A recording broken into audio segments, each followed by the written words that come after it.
Man, it is such an honor to have you on. I'm not going to fangirl or anything, but I've been following you for a while and I've always been super inspired by everything you're doing and how you're doing it. So first of all, thanks for taking the time. And how are you doing today? Also, where are you based? Are you in Europe? Yeah, I'm in France right now. Okay, nice. But thank you very much for having me. Yeah, I just moved there in a very quiet place in France, having this second baby here. Amazing. So, very yeah. exciting time, I guess. What about you? How are you doing? I'm good, man. Based in Spain, based in Barcelona, and just grinding it out. So, little intro on you, and let me know if this is accurate. So, for anyone that lives under a rock or isn't on Twitter at all, if you've never heard of Tibo, he sold a couple of businesses, Tapio and Tweet Hunter, for 10 million plus. I don't know. We'll just give that number. That's what I've seen online. You're also Maker of the Year in Product Design 2022, and you're currently building Revid AI, Feather SO, and SuperX.so, and you have a newsletter. Anything else? What else? I haven't had the SaaS coming, but I've not talked much about that. But yeah, it's pretty much that. Thank you. Yeah, that's crazy, dude. So okay, so I want to ask you a bunch of questions about growth and your businesses and all that. But before that, I would like to know how you got started. What's your background? Did you study computer science, and how did you get into the world of building your own businesses? So you didn't mention that, but I failed a couple of times before having any success. So I'm an engineer. I did like the 5 years computer school in France. I did like an extra MBA in a business school. That's where I met my co-founder. We started a company together. It was an app for kids, and I think this was the typical mistake of we created what we think should exist. We thought that it should be there. It's nice. We love the idea. Like so many people were telling us they loved the idea. But the thing is, when we built it, nobody bought. And it's okay. Like we learned so many things, but eventually after 2 years working on this, we just stopped. I found a way to sell the app to a rich American guy. Nice. So it was not all bad, but yeah, I failed, and I needed 2 years to fail. And Absolutely. the issue is I did it again, like second startup, same, no customers, 2 years to fail. 2 years is a lot. Like when you yeah. do an idea for 2 years and you fail, it's like you feel like shit. Yeah, absolutely. So how many failures until the first success? I had these 2 big failures. Total of 4 years. Yeah, exactly. Wow. 2 in 2 years each, so 4 years. Then I needed a break. Like I joined this very big, fast-growing startup. I was the CTO there. Oh wow! So instantly, like I went from bankrupt to very nice salary instantly. But like after a year, I just wanted to go back building my own thing, and so I quit. And that was the very beginning of Tweet Hunter. Amazing. So you've seen some pretty insane success, Tweet Hunter and Tapio and all the stuff that you're building now. If you could only pick one growth tactic today, one channel of acquisition, what would it be?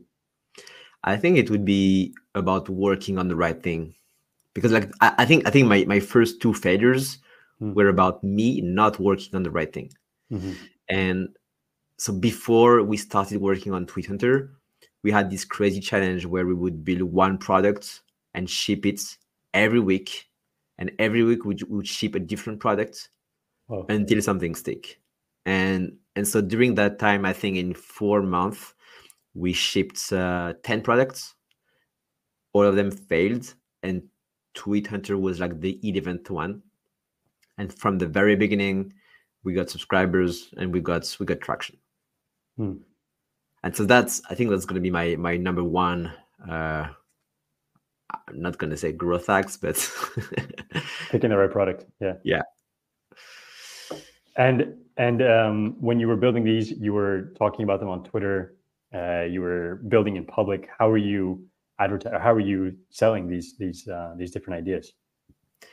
What we did, which I think was pretty smart, is so we started by saying we're gonna pick one kind of people, and we're gonna pick creators because creators economy is booming, and we're gonna pick one of their problem. Their problem is how to sell, like how to grow, how to get revenue, and we're gonna try to fix this issue for those people. And so every single one of our products was trying to solve this specific problem.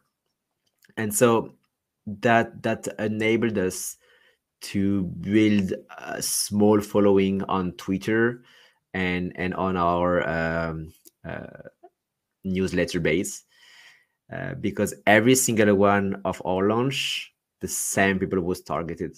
And so if you join at one product because you were interested in it, even if it fails, you might be interested in the next product. And so at every new product that we shipped, we got a little bit more people following what we were doing. And so we increased our chances of success that way. I had always wondered if we had shipped Tweet Hunter as the first product, how would it have done? Yeah, exactly. Maybe it would have failed because we would not have been the right people to build this kind of products. All right. Yeah, that's so interesting. And apart from building on Twitter, if you could only pick one channel of acquisition today, where would you go? Would you also focus on Twitter? Quick break from the pod, guys, to talk about the SEO data tool that I built. Clicks.so is an all-in-one SEO data tool starting at $25 a month. We have a dashboard page where we can take a look at all the different projects that we're tracking. We have keyword research, we have site analytics, we have backlink analytics, site audits, and most recently, I also built in a rank tracker. Let me know what you guys think. Starts at $25 a month. Back to the podcast. I would say SEO. So at the time when we were building Tweet Hunter and the other products, it was definitely Reddit. Reddit was the go-to platform where we were testing our IDs. Like it was, I know that many people say you cannot do self-promotion on Reddit. The thing is you can on a very specific and smart way. Like if you turn your ID in a very, you are a small maker, which is genuinely building something for very specific kind of people, it can work. And we tested a lot of IDs this way. Right now, my answer have changed a little bit. I'm doing less on Reddit and I'm doing more on SEO, meaning blogs and small tools to rank on Google. And it works pretty well. Like it brings a lot of traffic, and it's a lot more about thinking about the future, because the growth related to SEO is much more sustainable compared to Reddit, or where you can grab 100 customers, but how can you repeat that? You can't. Yeah, amazing. Well, I'm happy you said that, because this is an SEO channel, so I'll be asking you quite a few things about that. But going back to the Reddit strategy, the basics of that, or from what I've seen, is just trying to organically comment on Reddit and just making it seem like you're not promoting yourself. Is there what else is there? Is this like you create? Go on. What we did, which worked well, it worked so well at the time that we were thinking about creating an agency to do this, was basically about posting a GIF about the product and no link, in the small comments about what's the product about and if people like it. And if you do not post link, no, not even a name for the product, you don't get banned, I guess. And so we got very good at creating this like a 20-second highly appealing GIF about what the product is about. That was working pretty well. Insane. And then you, like, once you get some votes, you have another guy dropping the name of, or yourself dropping the name about the product and try to get the email address of the few people interested. Got it. And so why the switch into SEO? What changed, or has Reddit changed for you that you see? But that's definitely about the sustainability. Got it. Like you can post once, maybe twice, but it's very hard to repeat. Yeah. Then all the other times you're just getting banned, right? And you're getting removed from different. What I do now, very rarely, but I still do that, is trying to find search query that people would search on Google, adding site reddit.com, and see if I can find some people asking question on Reddit where my product would be a very good fit. And if I do, I just try to comment with my products and upvote the original post so that my product gets mentioned. Brilliant. All right. So given that this is an SEO channel, I'm going to ask you questions about your SEO, which you've also done super well. So you said blogs. What's like the generic strategy behind your SEO today?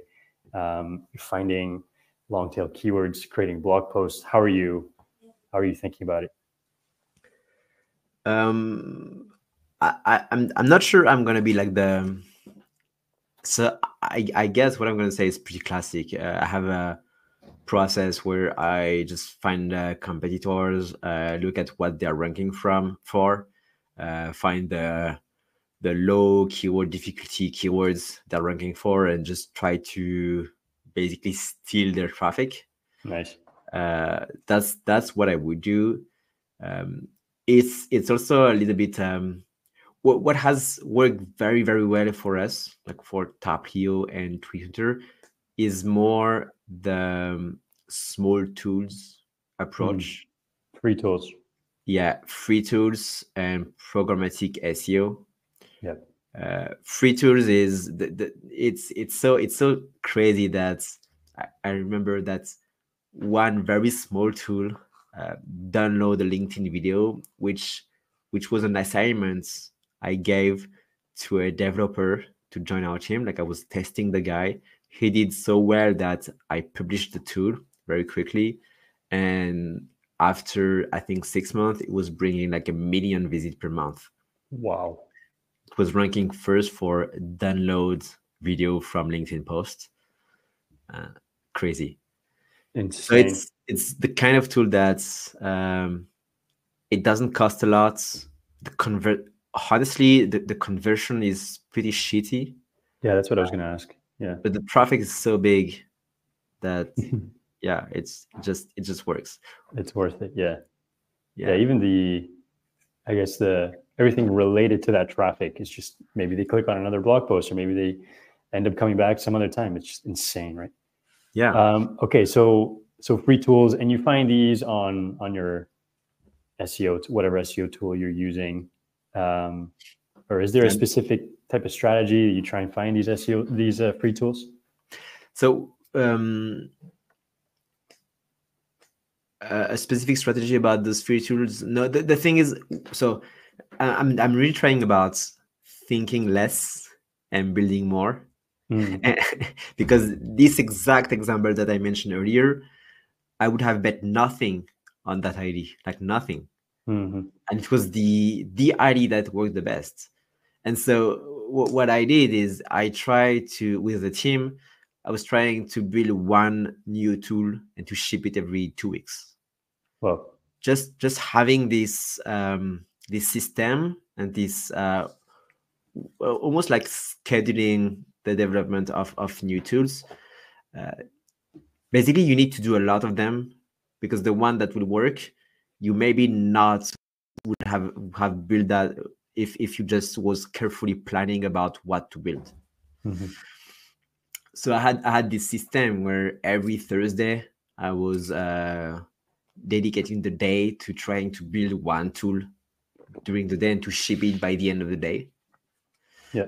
And in some cases, I was actually not doing that. But I guess every 2 weeks, I was shipping something. Amazing. And so the process of creating this content, and it's interesting because you recently acquired Feather.so. So how are you thinking about creating this content? I was going to ask you what tools you're using, but you're using Feather. Yeah. Are you using AI as well to generate content? What does that process look like for you? And it's so interesting what's happening right now in the blog space. It's a shit show, yeah. Yeah, because you have tons of people that discovered AI. They created like thousands of blog posts, AI generated. Mm-hmm. Then Google has been catching up, and so they got either like ban or shadow ban. Or what I'm doing right now is I'm currently testing two offerings. So since April on Feather.so, I'm using a custom-made service where one blog post per day is written by AI and polished by a human. Wow. And we stick to one blog post published every day. So the volume is not that high. So it's not telling Google that we are shipping some shitty stuff, and everything is polished by a human, so that the little things that AI get wrong, like the general style, it can be changed by a human. And SEO keyword research is done by a human. This from April, I think it has 8 times. Our traffic from the blog post has grown by 800%. Wow. So I think we went from 1K per month to 8K per month. If you look on Ahrefs for Feather.so, the curve is just going to the roof. Is this a service that you're providing inside of Feather? I'm just starting to. Your turn. Okay. Literally today, I started sending an email to Feather customers about this service, and if anyone was interested. Incredible. I have a few beta testers and they are happy. So I just want to expand that, but it's very hard to scale because it's human based. Yeah, exactly. Yeah. But I really like the approach, like AI writer and humans to polish. I think it's the best. Yeah, I think so too. Yeah. Smart. Well, let me know how that goes, because it'd be pretty cool to check that out as well. And yeah. I think you can get like a typical SEO agency would like take from 5K to 10K per month. And I'm able to provide this service from like 1K to 2K, depending on a few things. So it's way cheaper for business owners. Yeah. And what about your strategy for backlinks? Is this something that you're actively thinking about? Are you hands-on with? Or are you just, I mean, you've had viral products, so things kind of naturally grow from there? Or yeah, what are your thoughts on it? I think I have a very weird way of handling this. I suck at chasing backlinks, basically. So I have tried to do it myself. I have tried the cold emailing strategy where you just try to exchange link. I have tried to outsource that. It never worked. And so my way is a little bit different. My way is basically post on product hunts and try to go viral on socials. And so if you have an interesting offer and you find a way to go viral, or to find to be a little bit original, what happens is you get mentioned in Substack newsletter, and I think those are do follows links. You get mentioned in some weird blogs, and so this has been my way to grow backlinks. So they're really not targeted. That's the problem. Like I have almost never get a targeted backlink to a very specific blog post or to a very specific mini tool. But I do get some. Well, to be fair, when you're getting 1 million plus clicks a month or whatever to your mini tools, that's also generating an insane amount of backlinks, I'm sure. People sharing all of that. So I'm sure that also does extremely well. Yeah, that's true. Something that Yeah. we did too is buying those mini tools, because Oh, really? yeah, those because it happens very often that uh, like a solopreneur or indie hacker build a very cool tool just for Mm. fun. Like there is no business model, there is nothing behind, like there is no payments. It's just fun. It happened with the website What to Tweet. Like what to tweet. It was just whattotweet.com. It's just about like you can. It's basically slides about ideas about what to tweet. Mm-hmm. Things like maybe talk about a news, maybe talk about what happened to you yesterday, things like that. Mm-hmm. And the guy got first on Product Hunt, so he got a lot of backlinks. It was ranking well. It was ranking first for what to tweet on Google. Wow. And so we just bought it. There was no business model, no revenue, so it was not worth a lot for the guy, but for us it was just gold. Yeah. Amazing. Yeah. That's really smart. And so it's interesting that you started kind of everything through Twitter. How important, and I guess very important is the answer, but how important has building a brand, building an audience been to your success? Do you think you'd be where you are without that? This is such a complicated question because there's just no data to support what I'm gonna Got it. say. Like Yeah. it's so, and by the way, this we don't talk enough about that, but people like me who gets sales from Twitter, LinkedIn, we all have this huge problem where we are totally blind regarding where the traffic is coming from. Hmm. Like sometimes we have traffic spikes and we don't understand why, and sometimes we have traffic spikes and they do not turn into uh, new revenue spikes, and we don't understand why, because on socials, like there is no tracking, and if you Yeah. add tracking, people can see the tracking, they don't click on that. So many issues. But Yeah. to answer your question, yes, I think I do think that building a brand didn't help that much on Twitter and WO, Yeah. because at the time, like my following was very small, and that's why we partnered up with very big influencers Oh, yeah. It's true. on those spaces. But those experiences made me like they helped me build this following, and so I think that right now, yes, it's helping me a lot to just start new projects. Yeah. I don't think it will make a project successful, but for every project I have a shot. Like I'm being listened, and I have a shot at trying, Yeah. Yeah. which a You lot of people don't even have. right. Yeah. One of the next questions I was going to ask is how are you going to get your first 100 users if you launch a product today? But there it is. I mean, you post Yeah, about it on Twitter and you probably get exactly. 100 users relatively quickly. Yeah, exactly. And what's very interesting about Twitter is that if you it's super relevant to test IDs, because if you post about something, if you post about an ID and the ID is shitty, well, the Twitter algorithm right now is made in a way that will make the post quickly forgotten. Like it will, Mm-hmm. if the ID is shitty and it doesn't resonate with anyone, the post will not get any reach. Mm-hmm.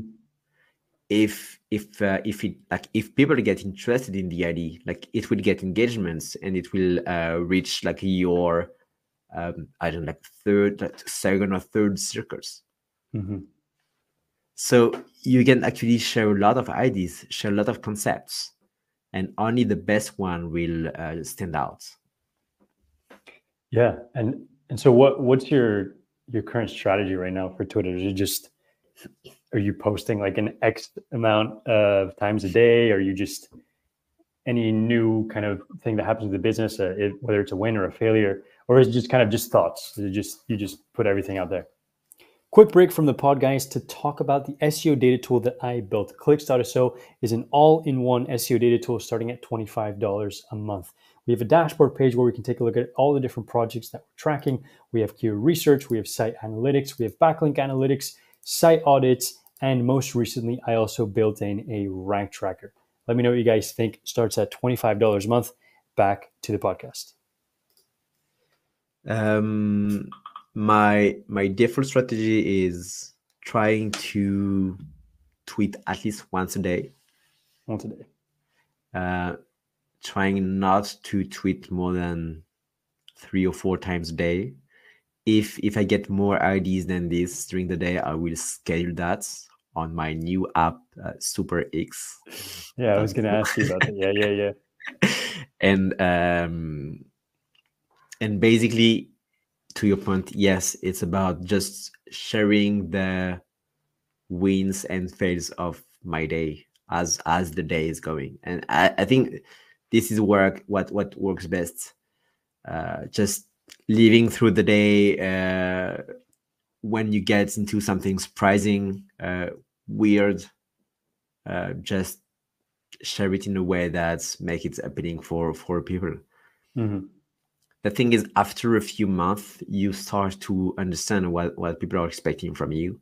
Yeah.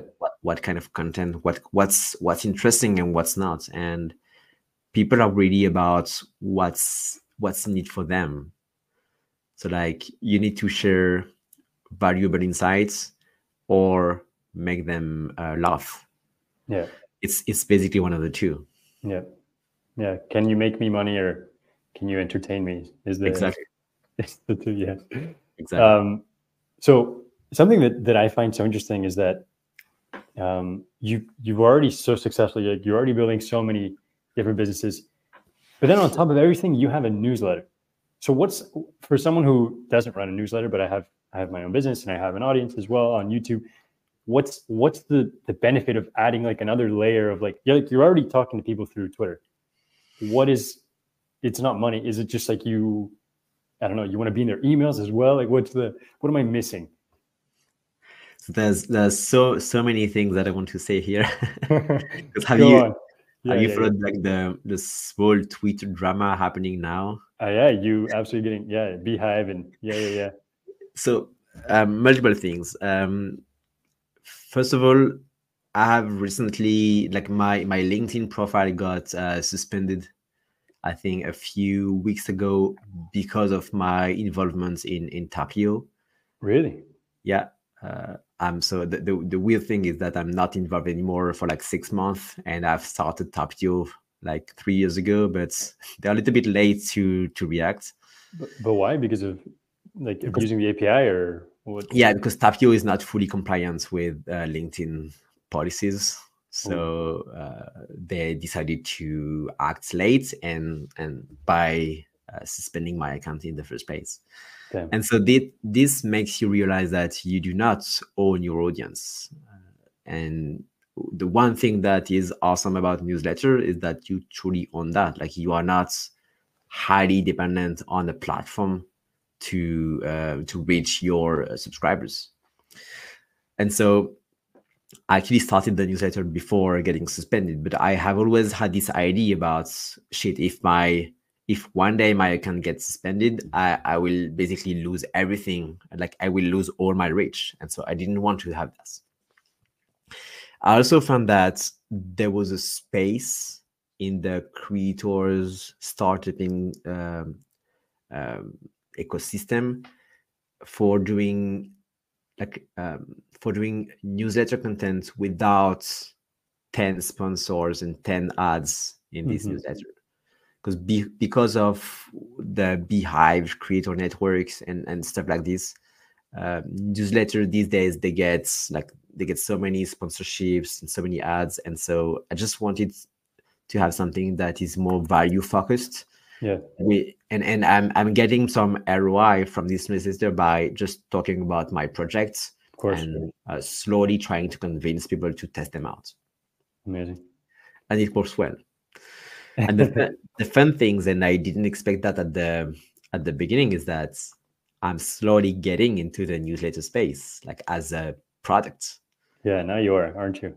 Yeah. So when I acquired Feather, it was just a Notion to blog tool. Looks like you create your blog with Notion. But when I did acquire Feather, I acquired at the same time another tool, which is called Notion Sender, which was about sending emails from Notion. Well, and I basically combined the two tools to create a newsletter feature inside Feather. And because of that, I just got suspended too from Beehive. So I was just seeing that. Yeah, that's crazy. And so it basically it accelerated the building of Feather newsletter. And so I'm just transitioning my newsletter to Feather right now.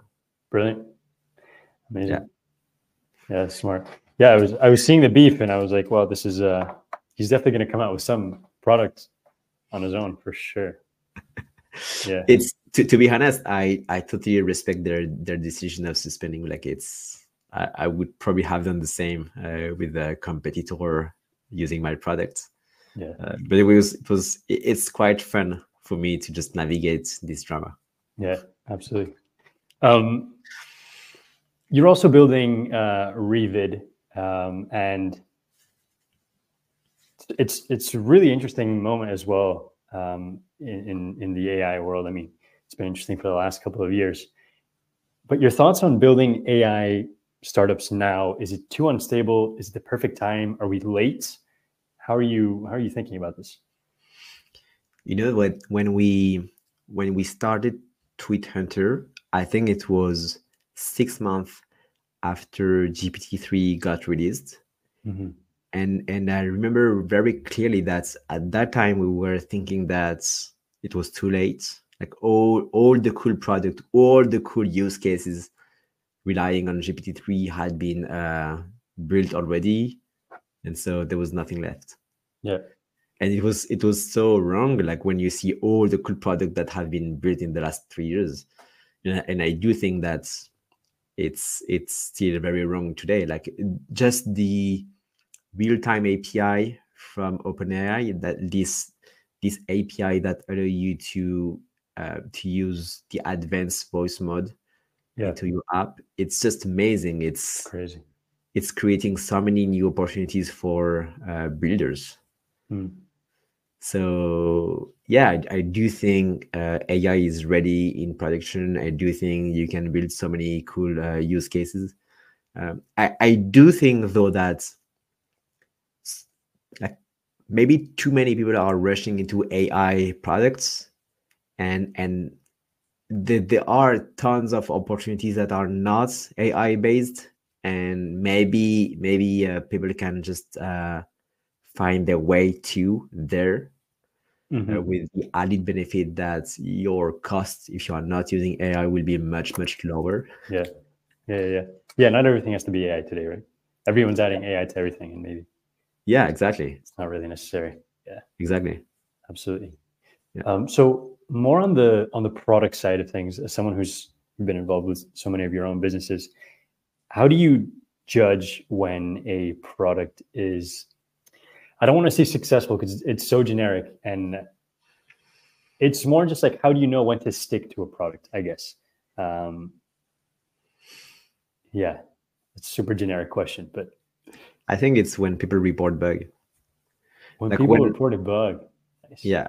When I have product that I launch, I send DMs to people about getting feedbacks, and when nobody answers, it basically means that the product is shitty and they don't want to hurt my feelings, so they just don't say it. If they said the product is nice, but they don't need it now, or just the product is nice, that's it. It means the product is not successful. When the guy is using the product and reporting bugs, and they are chasing you for these bugs to be fixed, that means that even with the bugs, the product is still valuable to them. And I think that's why for the first year on Twitter, the bug report button on Twitter was redirecting to my Twitter DMs. like having this constant flow of people telling me about the product, how it was like, how it could be improved. It was just so many, like so many interesting stuff. To give you another example about Revit. So like Revit is about making videos, mostly faceless, but not only. But when I'm adding a lot of features on Revit, and the way I know, I have analytics in the product, but the way I truly know if a feature is interesting or not is just thanks to how much people report bugs on that. Wow. There is a feature where like no one has ever reported a bug, and I know that this feature is shitty. Like we don't need that. So it's not ready. It's not good enough. Yeah, that's incredible insight. Damn, that is that's a really good one. What about exiting? When is the right time to sell? How did you know it was the right time for you? How does that? Yeah, what are your thoughts on that process? I don't think we said at the right time. Really? We definitely didn't say at the right time, but it's like setting at the right time. I think it's so hard. Maybe so the final acquisition price is 8 million. It would have been 10 million if we would have achieved all the performance bonus that we fixed. We didn't. We went from 1.5 million per year in revenue to 8 million, and the goal was to go to 10 million. If we would have got a 10 million in acquisition price. If we would have sold a year later, we might have like 5 times the revenue, 5 times the acquisition amounts. Just that. Yeah. But if we would have sold 2 years later, I think it would have been down because Tweet Hunter right now, I know that it's trending down. Like the revenue is going down because there are very successful competitors. Twitter has been a weird space. So yeah, timing the market, it's like when you are buying stocks, it's so hard. So I guess you have to accept that you will never sell at the perfect time. Of course. We are like, I think we're mostly happy about the acquisition. In my case, it gave me this weird, a little bit salty feeling, like seeing Tweet Hunter not being updated and slowly trending down. It's something that I really don't enjoy. But it's the game. Like I honestly can't complain. Yeah, it's all part of it. Last question here. What trends are you most excited about today? What other, I mean, I don't want to ask you because I'm sure you have plenty of other businesses that you would start, but what else would you start right now? Or what are you excited? What are you seeing? And maybe you haven't spoken on Twitter about, or I don't know. So there's one trend which I think is already here, which is about AI videos. But I think it's almost a little bit too late. Like I'm suffering so much right now on Revit about the competition. There's so many people jumping into AI video products. What I would do if I had to start over right now from scratch, I would definitely build something related to the advanced voice mode of OpenAI, like having the way. I think this is a new paradigm, like it was with ChatGPT when it got out. It's you can create totally new experiences. Like what you could do with chat before, you can now do it with voice in a super smooth way. And I think it opens tons of new products opportunities. So yeah, incredible. I think AI voice, like direct interaction, is very interesting. Amazing. Yeah. What Man, about you? Do you what have any? do, What, well, what would you? I'm sorry. What would you focus on? Like what trend do you see? Yeah, I'm focused heavily on SEO tools. I'm building my own SEO tool, kind of like an Ahrefs, but affordable for beginners and for small business owners. It's true. It's live. It's $25 a month, and it's like you have all the core features. So I honestly am not looking into anything else just because I want to like dive deep into this and try and get as much juice as possible. But it is also scary how quickly things are changing with Google, how quickly things are changing with AI. And so it's almost like, where should I look? But at the same time, you don't want to look anywhere else, right? But yeah, I think that what you're doing with Revid is insane, and I think there's so much potential there because everyone wants to make videos. Everyone wants, like, they love that channel of acquisition, but people have such a hard time just getting on camera or doing anything related to videos. But if you can automate it, if you can scale it in the way that you're doing with Revid, I think it's an incredible opportunity. So yeah, and you are like, I think what you're talking about is a business approach, but like people enjoy making videos for fun too. If you can just play with your favorite characters from your favorite manga, you can have so much fun on Revid. Yeah, man. Well, man, thanks so much for taking the time, sharing so many juicy details, stuff that you didn't even have to talk about, but you did. I really appreciate it. Where can people find you? How many? Just list everything. I think that the two most relevant places is Twitter. I'm Tibo_Maker on Twitter, and people can subscribe on my newsletter. It's tmaker.io. T, really just a T. Yeah. Yeah, and the funny thing is, to finish the podcast, is what you said about bugs.